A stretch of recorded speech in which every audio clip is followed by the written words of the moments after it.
What's going on YouTube? JT's Reborn here, and welcome back to another edition of my DC comic book reviews. And in this video, we're going to be talking about Superman number 38, also known as Part 4 of the Super Sons of Tomorrow crossover. Superman's Vengeance has a new name, Savior. So if you remember the last issue, which I just talked about, so you can go ahead and check that video out along with the other videos that I've talked about already. I'm going crazy trying to upload so many comic book reviews at this time. But in the last video, Tim Drake became Savior. There was kind of like a split amongst the team. Aqualad, Starfire, and Beast Boy were going to go track down the Super Sons, while Raven, Beast Boy, and Savior were going to go their own separate path by tapping into wherever his emotion was and this certain energy that he gives off. But basically, there was a bit of a divide amongst the team, although Raven didn't want Tim to, he's like, okay, we're going to apprehend them, but there's going to be no killing.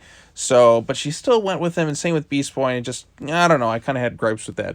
But basically, Aqualad is like, we got to hurry up, we got to get to them, and he's a race because Savior intends to kill Superboy. So I like how uncompromised Jackson is here, how he's willing to go the extra mile. He's always been one to kind of bat for Damian and that in this book, and I kind of like that about him. Like, he, like, despite, like, he's a good character and he has his like morals and principles, he's willing to bat for people when others aren't. So I actually do like that about him. Even when things can seem kind of fishy, he's still there for his friends. But anyway, so Jackson's doing his thing. They find the location of the Super Sons, which is at their secret base, which if you read the Super Sons books, you know where that is. They go there. Damian and John think that they're trying to attack, and they get into a little bit of a scuffle, which ultimately ends with the Super Sons getting splashed with water, and that's it. There's a little bit of action here. The art style is quite good, and they basically are just like, look, we're not handing Superboy over to Savior. We just need to talk.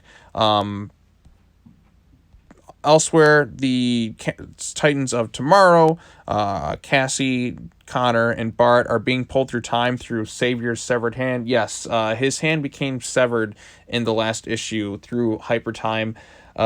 Complicated stuff, and it's basically pulling them back to his location. It's like a beacon. Damian's kind of mad right here, just like, really, this is the best you can do? You want to knock us out? Starfire's like, look, Raven can't track you, and the only way to disappear off her radar until you can get Superboy somewhere safe. Damian's like, no way, I'm consciously allowing you to render me unconsciousless. And then he basically gets knocked out by John, which is a pretty funny bit there. And he's just unconscious there. I love the look of him just kind of lying there, just like, John's like, listen, here's the location of the Fortress of Solitude. It's the safest place I know. You guys are going to have to knock me out. And the only way he's able to do so with Kid Flash pulling his arm back and knocking him out at super speed. They end up at the Fortress of Solitude. Aqualad splashes them. Damian's pissed off. He's like, what's with the water again? No smelling salts? That was kind of funny. John doesn't know where's Daddy. He's concerned. He's just like, my dad's missing. And then he finds him, and as you can see, Superman's trapped in that red kryptonite type prison. John freaks out that his dad is slowly kind of fading away right here, kind of like getting submerged underwater. His emotions get the better of him, which, you know, alerts Beast Boy, Raven, and Savior to his locations. It alerts the Titans of Tomorrow of his locations, and John kind of loses control of his emotions. Superman is free, and John gets put into like this kind of trance of sorts where he can't control his powers, and he's getting really angry, and he's creating an emotional superstorm. They all find his location. Tim Drake gets kind of choked by Superman here. He's like, what did you do to my son?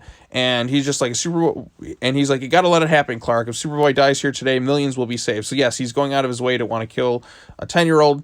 And so the Titans of Tomorrow show up. They're like, we're here, Tim. We're here. We got to... And the others are kind of like, wait, who's this? Drake's chronal energy help pull him through space-time. His hand kind of reattaches at some points. And the Titans are all kind of working together to stop this emotional superstorm, solar flare, whatever you want to call it, before John ends up like kind of axing himself. Damian's just like, oh, glad to see you come back to your senses and are back on our side. And Raven just wants to help. So all of them are kind of working together. Like, we got to reverse the polarity of it. Connor and Superman are working together. I think this is the first time Connor was seen for quite a while, I believe, before he kind of came back.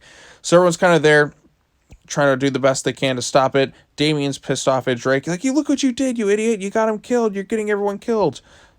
So he gets pushed aside. Drake ultimately jumps in there as savior to absorb the energy of sorts. He's taking the solar power with him as kind of his final sacrifice, and he basically fades through time. He's like, and into the light, and he ultimately becomes the savior that he meant to be. So yes, I guess he's either trapped in the time stream, dead somewhere.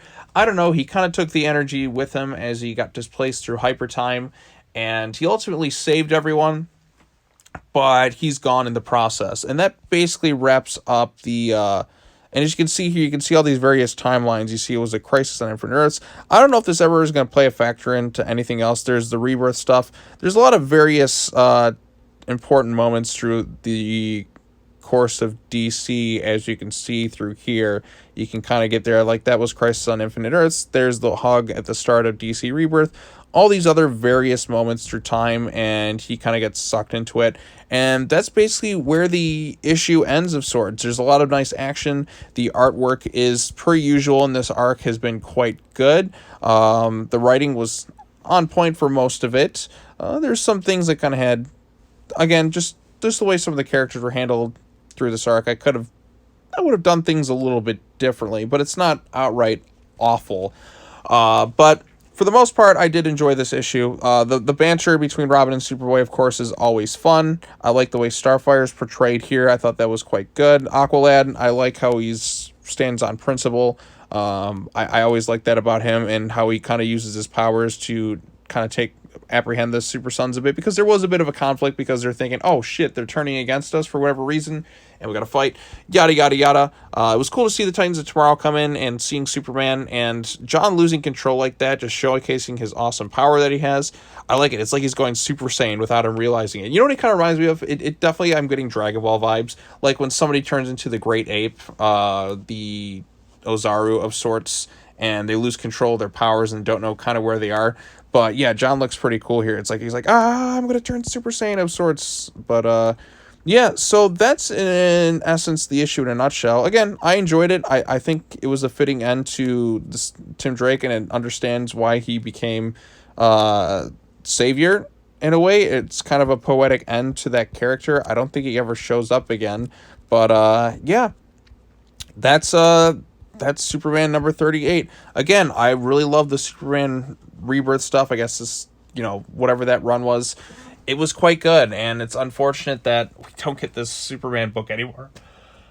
Oh, I wish we got more of it. I really, really do. But anyways, this is part 4. That's all I really have to say about that. I'm looking forward to concluding talking about this storyline, because it's been fun.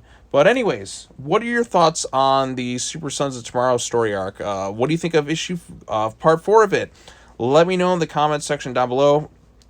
Be sure to hit that bell for notifications, like this video, share it with your friends, all that other fun stuff. Be sure to come back next time as we conclude the Super Sons of Tomorrow story arc with the, Super Sons number 12, I believe it is. Let's take a look really quick. I have it all kind of in my little note section here.